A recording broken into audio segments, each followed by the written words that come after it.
প্রিয় দর্শক, আসসালামু আলাইকুম। দর্শক, আপনাদের প্রীতীয় শুভেচ্ছা জানিয়ে শুরু করছি আমাদের নতুন একটি ভিডিও। তো দর্শক, দেখতেই পাচ্ছেন আমাদের সামনে এক মধ্যবয়স্ক নারী দাঁড়িয়ে আছে। তো তিনি এই বয়সে কেন আমাদের ইউটিউবের মাঝে আসলেন, কি বলতে চান, আমরা তার মুখ থেকে শুন। বাবা, আসসালামু আলাইকুম। ওয়ালাইকুম সালাম। কেমন আছেন? আলহামদুলিল্লাহ, আল্লাহ রাখছে কোনো রকম নয়। নাম কি আপনার? শুনি সুন্দর নাম। সুমি আপু, এই বয়সে ইউটিউবে কেন আসলেন? এই বয়সে আইসি কেন, স্বামীটা মারা গেছে, একটা মেয়ে আছে।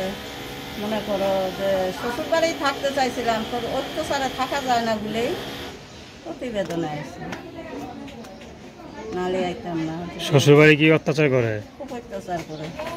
কেমন অত্যাচার করে, কি ধরনের?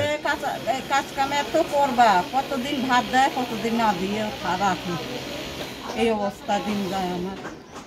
আচ্ছা আচ্ছা, তো জামাই দেখে না? আমি তো মারা গেছি।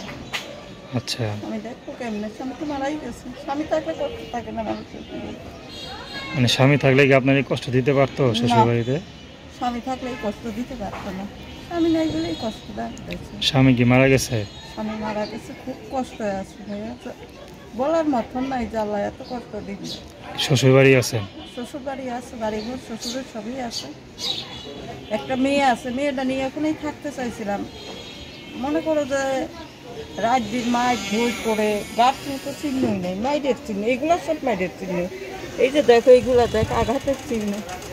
আচ্ছা, কে মারে? মারে, দেওরে মারে, শাশুড়ি মারে, শ্বশুরে মারে। কেউ আপনাকে ভালোবাসে না? কেউ ভালোবাসে না। কেউ দেখতে পায় না এখন? না, তো তাদের কাছে থাকেন কেন? স্বামীর যখন আলাদা হয়ে যান? আলাদা হইতে চাইছিলাম, করলাম বলে বাচ্চাটা আছে, যদি বুকে থেকে নিয়ে যায়, তো বাচ্চা বুকে নিয়ে শ্বশুর শাশুড়ির কাছে দিনটা কাটায় দেবো। তাও দেখলাম যে ভাইয়া কপাল আর জুটলো না, তাই এখন একটু পরের বাসায় কাজ করতেছি। আচ্ছা, এখন কি শ্বশুর শাশুড়ি বাসায় থাকেন না আলাদা থাকেন? আলাদা থাকি ভাইয়া, মানে আর টিকতে পারে না পারে, এখন আলাদা হয়ে গেছেন না? আলাদা হয়ে গেছে। জায়গাটা ভালো হয়েছে না? কষ্ট করলে দূরে এলাকা কষ্ট করেন, তারপর তো মানুষের মায়ের গুতা খাইবেন না, ঠিক না? ওটাই তো, মাছ গোটার লেগেই তো প্রতিবেদন। একবেলা কম খান, কিন্তু কারো তো কথা শুনতে হইব না। না, ওইটা আচ্ছা, এখনকার বিয়ে শাদী করবেন? বিয়ে করার জন্যই প্রতিবেদন আইসি ভাইয়া, বয়স 30, বিয়ের লেগেই আইসি। যদি এখন কোনো 60-70 বয়স্ক কোনো পুরুষ বিয়ে করে, আপনার দুঃখের জীবনের পাশে থাকতে চায়, আপনি থাকবেন? আলহামদুলিল্লাহ, আর খুশি অবশ্য। তো দর্শক, আপনারা এই অসহায় আপুটির কথা শুনলেন। তো তার সাথে যোগাযোগ করতে চান, তার নাম্বারটা হচ্ছে 01804997802। আমি নাম্বারটা আবার বলছি, 01804997802। তো দর্শক, প্রেম ভালোবাসা, সাহায্য সহযোগিতা, বিয়ে শাদী করা একান্ত আপনাদের ব্যক্তিগত ব্যাপার।